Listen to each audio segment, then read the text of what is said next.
Howdy folks, Luke with Holistic Survival School here. Hey, I'm out in some national forests today. It is an unusually warm winter day. Believe it or not, it is January 1st. Look at me, almost naked. I wanted to do a quick video today on how to collect tinder. Not the famous hookup app, but the fire material. So this is the season for collecting really good tinder. I'm gonna show you how I do it here in Appalachia and basically eastern United States. So here we go.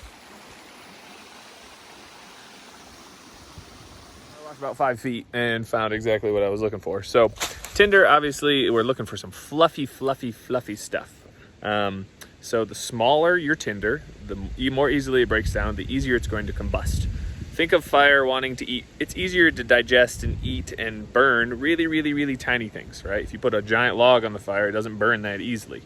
So the smaller your tinder, the better it's going to light. So what in my forest here in North Carolina, in the mountains of North Carolina, makes really small material? Well, for whatever reason, tulip poplar does. One of our most common trees around here. Pretty much any of these really straight trees around here, a lot of those are tulip poplar. Not all of them. That really big one in the back there, yeah, that one, that's a tulip poplar. Really straight for the most part. Very common in this forest.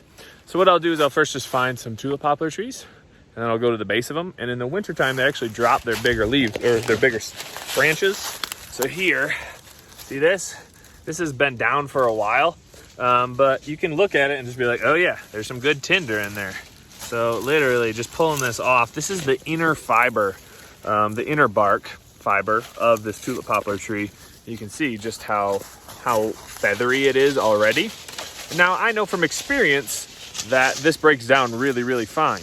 How do I know that? Because I've done it a million times. I've tried different plant fibers. So you might see plant fibers like this in the woods, like on grapevine, for example, that looks like this. But when you smush it up and crush it in your hand, it makes really big chunks, big, huge chunks. And those chunks will not burn very well. These make really fine chunks. And so that's what we're looking for. So let's do a little demo on that. So here's some grapevine, right? It looks like the same characteristic, nice and flaky fibers on the outside. This time it's the outer bark of wild grape that does this. But let's do a little test to see how it looks when we break it down. All right, so let's try this. Here's the grapevine, test number 1. I'm just gonna break it down, smush it as much as I can. And you see how chunky that is? It doesn't want to break down into like a powder. That's way too thick. That could burn for sure, but definitely not with our tiniest little ember, our tiniest little flame. Now contrast that with our tulip poplar tinder. I'm gonna do this, and it's so fine. See how small that's breaking up? It's like a dust almost. You can barely see it. But if I do this a whole bunch, my hand will eventually collect all that really fine material. That's what I'm looking for. That's the good stuff.